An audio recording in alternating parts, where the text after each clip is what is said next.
Hello everyone! We are going to be doing a quick envelope fold. Right now in our studio course we are working on altered books and our goal is to include an envelope within our altered books. So I'm going to have my webcam on here so that you can see me and hear me.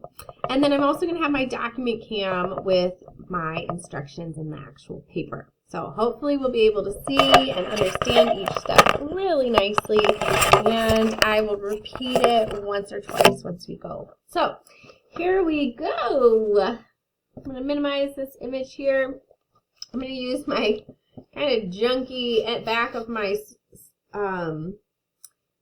my sketchbook because I would rather have that gray tone for you to see with our white paper.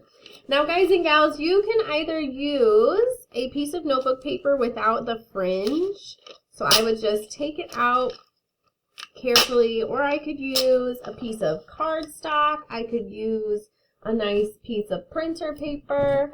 Ideally for our book, our notebook paper wouldn't be the best piece of paper. It's not the thickest, it's not the strongest, but if we're using what we have at home, then this will be perfectly fine. So our finished envelope is going to look something like this, and it'll be able to use itself and the little pockets you make in your folds to open and close the envelope.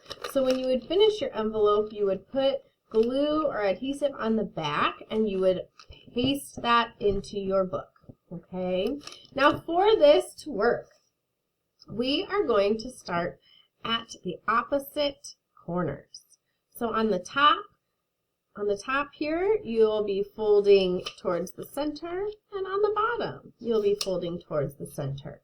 To help us out and to know where to stop and where to fold to, we're going to fold our paper in half the hamburger way, or bringing it from the top to the bottom and then connecting those edges and making a crease across. We won't need this fold, but it's going to be our guide for our first couple folds. Okay, now we're going to start at the top. This is the top left, and we're going to take that corner and we're going to fold it in and down to our center crease that we made. I'm going to make that triangle shape. Whenever we do anything for this envelope, we're always going to repeat it across. So then you're going to take the bottom right corner, you're going to bring that edge to the center crease that you made and fold another triangle. These don't have to be perfect folds. Do your best. Once you have these two triangle folds created, then we're going to take care of the two edges that have not been folded yet. So on the top right, you're going to take this entire edge. Well, I guess this would be the bottom left, my bad. On the bottom left, you're going to take the entire edge, even folding the triangle you just made, and you're going to connect that to the other triangle's crease. So you're folding the whole thing over, and you can really see here the flap that that's creating. The end of this flap, this corner, will be the pocket in which your envelope closes. So like we did on the first step, whatever you do on one side, you need to do it on the opposite. So now we're going to take the top left, we're going to bring that corner and the entire edge into that triangle fold. So at this point, we've created a diamond-like shape. We have the triangle fold that we did first. We have our two edges brought in. And what I find a little helpful for our next step is to alternate or adjust your paper ever so slightly so that you have straight edges on the top and the bottom. These straight edges are helpful because we are going to take both corners in, folding towards the center, and we want the top and the bottom edges to stay close to one another and to connect to those corners.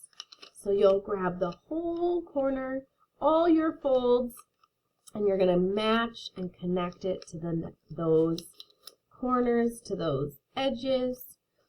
On this side we've completed it. Now we're going to take the opposite and fold it And it's all going to come together now. After you make these creases, you will see that it still opens and flaps around. That is because you need to take the edge and tuck it into that little pocket that you created. So now you have an envelope that can open and close. It's functional. It doesn't need to be adhered to stay closed. And it could be a great addition and will be a great addition to your book. Okay, one more review of our folds here.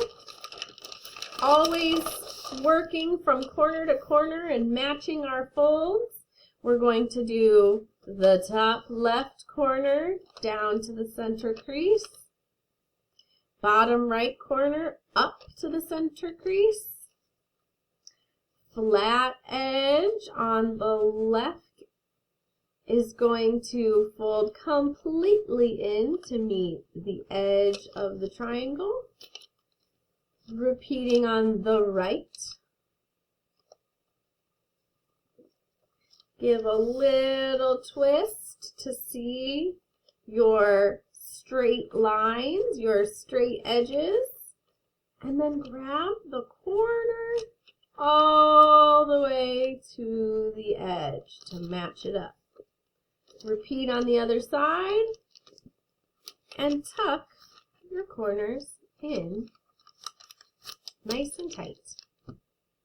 All right, guys and gals, I hope that you enjoy making these envelopes. You can use all different kinds of papers. You can work with different sizes as long as you start off with that rectangular shape. Have fun, and I cannot wait to see your envelopes and your altered book.